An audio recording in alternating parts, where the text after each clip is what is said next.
What's going on, guys? What you're about to see is a clip from a follow-up session that I did today with a board and train Meshkus. Meshkus has been home for about a week now. He completed his board and train for off-leash obedience and behavioral modification work, stuff like that, just 1 week ago. So today was 1 week check-in.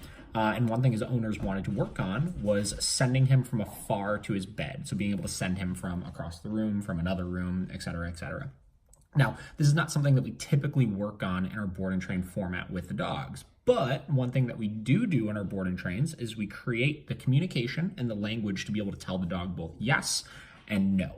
Now, this is not something we've worked on with him, but in the following clip, you're going to see that's about 6 minutes long. We teach him to send to the bed from virtually all the way across our training floor in just about 6 minutes. And the reason why we were able to achieve such clear communication with him and achieve such a good understanding of what specifically it was that he needed to do was because we've spent the time conditioning in that language. Once you have the language established with your dogs, the opportunities are essentially endless of what you can teach them to do.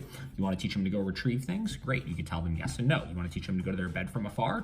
Great, you have the ability to tell them yes and no. You want to teach them to do pretty much anything, you now have the ability to do that. So, a couple of things that are going to be interesting that you're going to like about this video are watching the gears turn. So when we go to give our information, whether it's positive or negative, it's important to allow the dog to make a commitment to whatever decision it is that they're going to do. So in this case, before we corrected him for not going to the bed, we made sure he truly committed to doing something else. That could be laying down, that could be committing to going and being distracted by something, whatever it may be. But as long as he was still somewhat processing that information and figuring out what specifically it was that we wanted him to do, we were not giving any information yet. Same concept with our good marker, so our reinforcer. We were only giving that when he had truly committed to making the correct decision. Now, because of this, you'll see in certain situations, as we're sending him from further and further away, he shows signs of trying to figure it out, showing some brief bits of confusion in certain areas and stuff where he'll kind of, weave around the room or go try something else and this and that. And a lot of trainers would be very quick to correct for those things. They'd be like, oh, well, he's not moving in the direction of the bed, so he's obviously making an incorrect choice or blowing it off. That's not necessarily the case. You'll see in some of those repetitions, he goes, weaves around, tries something else, and then proceeds to make the correct choice, which we then reinforce for. So it's when you're using aversives in order to teach certain behaviors, it's important to, again, give the dog the ability to make that commitment to the choice before you go to correct for it, just to make sure that we're not killing any of that drive of them figuring things out, right? Super cool video. The dialogue and the communication or in the video between me and the client is pretty interesting to hear as well. So I hope you guys like it. If you have any questions about it, feel free to reach out and enjoy the video. Tell him good. Reward. And then grab his leash and tell him okay. Okay. There we go. Bed. Give him a second. Drop the leash. And just let him figure it out. Give him a second here. Mark with a no. No. Bed. Now go help him over to it. Oh.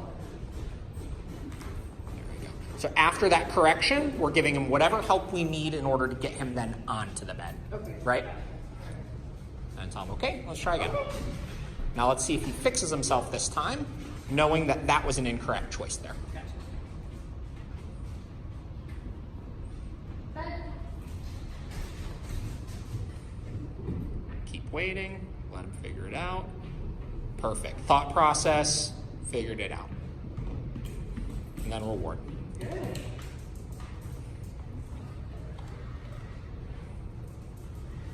Okay.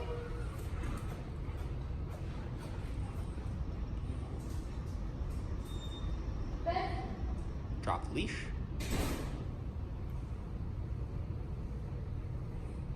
Nice. Happy dance. Let's do a few more of those. Okay. Now I want to start to see more commitment behind it. So now you can see the gears still turning and stuff. He's figuring it out. The more reps we do that he stays successful, the faster we'll get, with it here. Okay. Bed. Drop the leash and just give him a second. Wait to see what he commits to. Keep waiting. Mark with a no. No. Now go help him to the bed. So marked for incorrect choice, Showed him what we wanted him to do. Perfect. And then release him. Now let's try again here.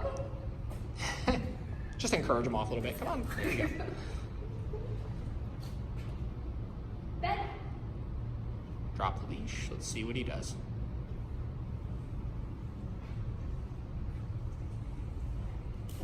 And again, really important here, we're not giving any visual help, right? We're not pointing, we're not walking over towards it. We're truly getting him to connect the cue, the word, to a behavior here. And we're utilizing both of our communication, the ability to tell him no, that's an incorrect choice once he commits to something, and then the ability to tell him yes, that's the correct choice when he does it right.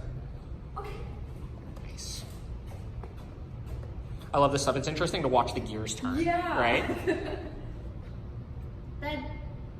Drop the leash, and then just wait. Keep waiting.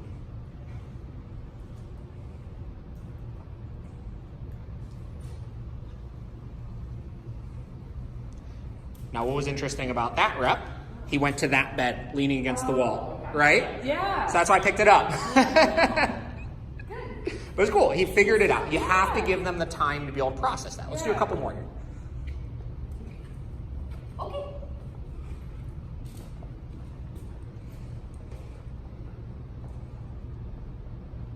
Just on bed.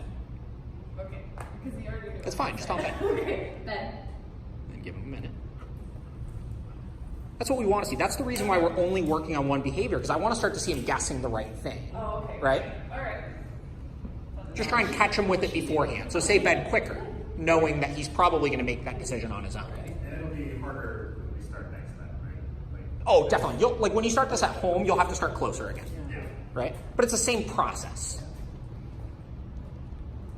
Bed.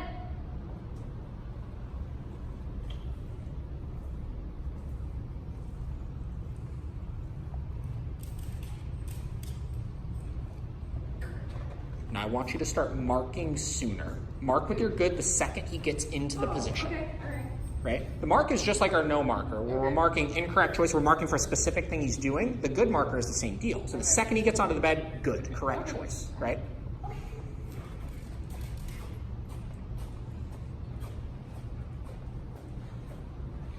Bed.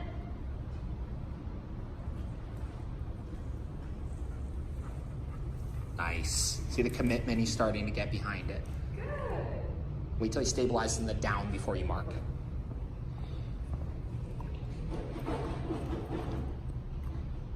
Okay.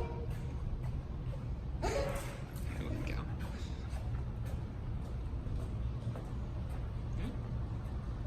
Bed.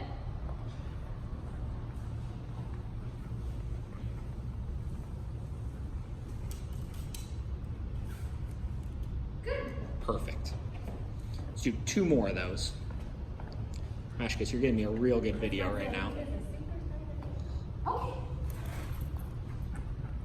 See the smile on your face.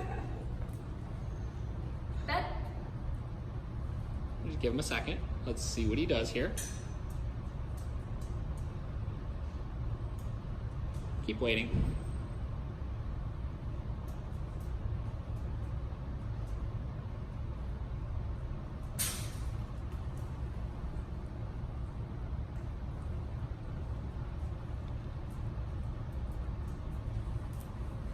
Mark with no. No. Now go help him over to the bed. Do I say it? You can say bed again if you want to. Yeah. Bed. 1 more. Now that was a hard one because he's used to there being beds in those. Oh, okay. Right? Those are like our holding kennels that we use. Tell him down. Down. Let's try 1 more. I'm going to close the door this time. So this is where, again, this is why we wait to usually work on this kind of stuff. Gotcha. Okay. So you'll see that when you work on this at home, close the crate door, Okay. right? Make sure it's not open because he'll probably likely try to go to that at some point. Bed.